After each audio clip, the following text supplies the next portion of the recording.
play it once, Sam. For all time's sake.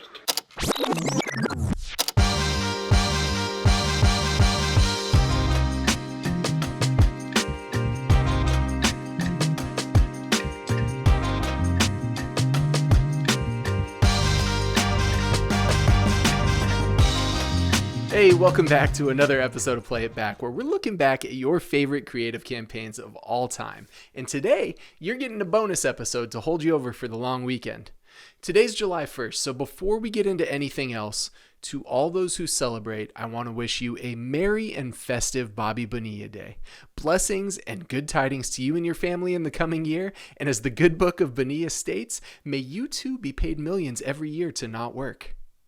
Next week, we have 2 episodes coming your way about 2 of my favorite stories. I'm going to hit you with HubSpot's unconventional media play, and Tim's bringing you an insider's take at the creative genius that was apparently Abercrombie & Fitch. I'm excited for that one. I haven't heard it yet either. But I also wanted to hit you with this bonus episode because the Cannes Lion International Festival of Creativity just ended in France. And once those immersive experience booths were stripped off the beaches and the rented yachts returned to their owners, one ad stood above the rest. And look, I know what you're thinking because I thought it too, but this isn't the ad for Manspanks that keeps showing up in my Instagram feed. I'm pretty sure it was because of the Miller Lite episode where I talked about how IPA makes me feel bloated. And it's not even the ad for Manscaped's Lawnmower 2.0 grooming kit, which I also get constantly and I'm not sure why, or the sex toy ads that are hiding 2 scrolls deep in the latest post from your favorite meme account. Wait, why are we still on Instagram? This platform is toxic. Anyway, the ad that took home the Direct Grand Prix award was from Coinbase. So strap in, kids. You're about to hear a 40-year-old enterprise software marketer talk about crypto. That's right, Coinbase, the cryptocurrency exchange platform. And look, before we get into the campaign that took home the top prize, let's get this out of the way. Crypto is the first thing that ever made me feel old, and it's been doing it for years now. Look, I can watch a 22-year-old basketball phenom and still naively think, yeah, I could take him, but I don't get crypto. Like, I understand the mechanics to an extent, but I don't get it, and that scares me.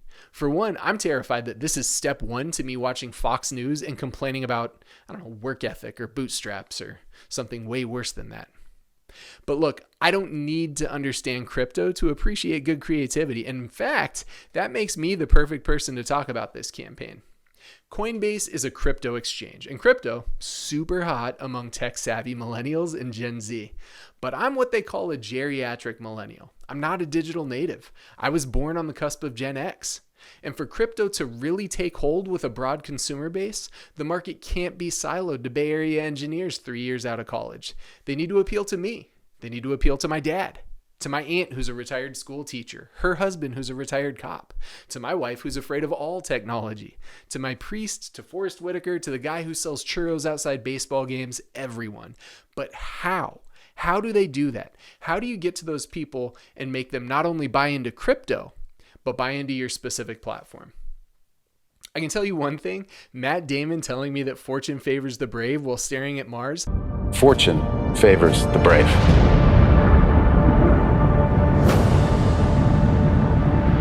Might not do it. That's going to appeal to a very specific demo of people who feel comfortable taking those big swings. Side note on the elephant in the room here, some of those people may regret those big swings right now. I'm not an economist. This is about an ad campaign, not the volatility of an unregulated digital currency that for some reason involves JPEGs of monkeys with cigarettes. Stay focused. And first of all, don't be so smug. Your traditional stock portfolio has seen better days too. To expand their TAM, their total addressable market, Coinbase wanted to hit folks who were more casual in their approach. So they did. And they did it big. They hit us where we live. They hit us where we all live. The Super Bowl. Coinbase's Super Bowl spot, less talk, more Bitcoin, made everyone watching the Super Bowl stop what they were doing, stop the conversation they were in, and stare at the screen in wonder. They did that by hitting 3 notes and hitting them with a sledgehammer. Note number 1, mystery. Note number 2, nostalgia. Note number 3, simplicity. Coinbase worked with agency Accenture Song on the ad campaign, which involved a QR code floating across the screen for 60 seconds. That's it. That's the tweet.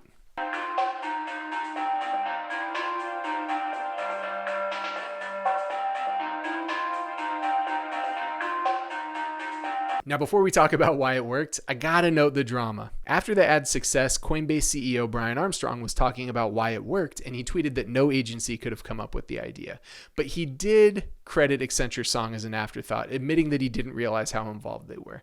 And look, I get it to an extent. He was proud of his team. He was proud of the work. He was talking about it. But then Kristen Cavallo, CEO of the Martin Agency, entered the chat. The Martin Agency was the agency of record, or AOR, for Coinbase when the company's new CMO, Kate Rauch, joined. Cavallo responded to Armstrong, claiming that they developed the idea and pitched it to Coinbase. Rauch acknowledged that there were QR code pitches, but that the fit wasn't right for the ad and for the agency, and ultimately, she brought in Accenture Song, who worked with the Coinbase team to deliver the campaign. It's a real he said, she said game, but creative work is tricky because it's so iterative, and you're building off ideas, and the end product doesn't always reflect what the first iteration was.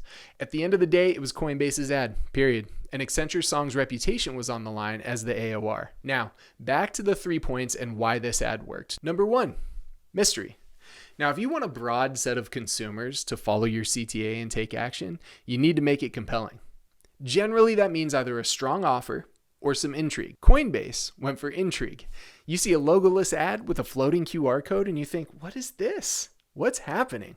I need to know about this. You're not interested in the product yet because you don't even know what it is. You're just wondering, what company has the gall to run an ad like this? Now, the idea of a QR code prominently placed in an ad is nothing new. QR codes have been around since 1994. It wasn't until QR code scanners were available on smartphones in 2010 that they started to get recognized more mainstream. But even then, they really didn't take off until the pandemic. Yeah, that's right, the pandemic. You know, you're always talking about the bad stuff that COVID did, but no one ever talks about the good stuff like QR code mass appeal and a pause on open container laws or, lots of sourdough bread. First of all, Apple and Android phones have made QR codes easier to use in recent years. You don't need an app anymore. The native camera does the work for you. But during the phase of the pandemic, when we were all spraying down grocery bags with Lysol, QR codes made touchless interaction more common and environments more accessible for people who were worried about getting sick.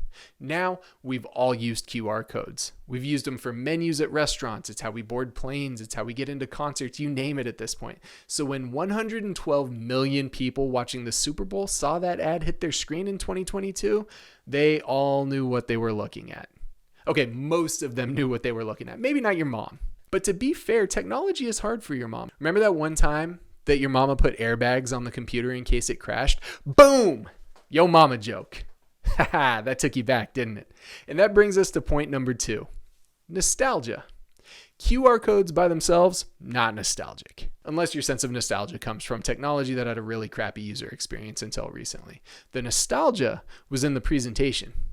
You see, kids, before your MacBook automatically turned off the screen after 2 minutes, we had what they called screensavers. Screensavers were meant to keep your massive, bulky monitor that was, full of tubes, and I want to say Freon? Anyway, it kept it from burning an image permanently onto your screen by staying static for too long. Screensavers made it so that if you were away from your computer for too long, or your DVD of How to Lose a Guy in 10 Days ended and the TV was obviously still on because Netflix and chill hadn't been invented yet, a little icon would show up on your screen and bounce around just like the Coinbase ad. And just try to look away from that thing before it perfectly hits the corner of the screen. You can't. It's impossible. This is a well-documented fact. Quarter, fireworks, or a race car. Doesn't have to be a race car. Use your imagination. There's this cube on the screen, and it bounces around all day, and sometimes it looks like it's heading right into the corner of the screen, and then at the last minute it hits a wall and bounces away. And we are all just dying to see it go right into the corner.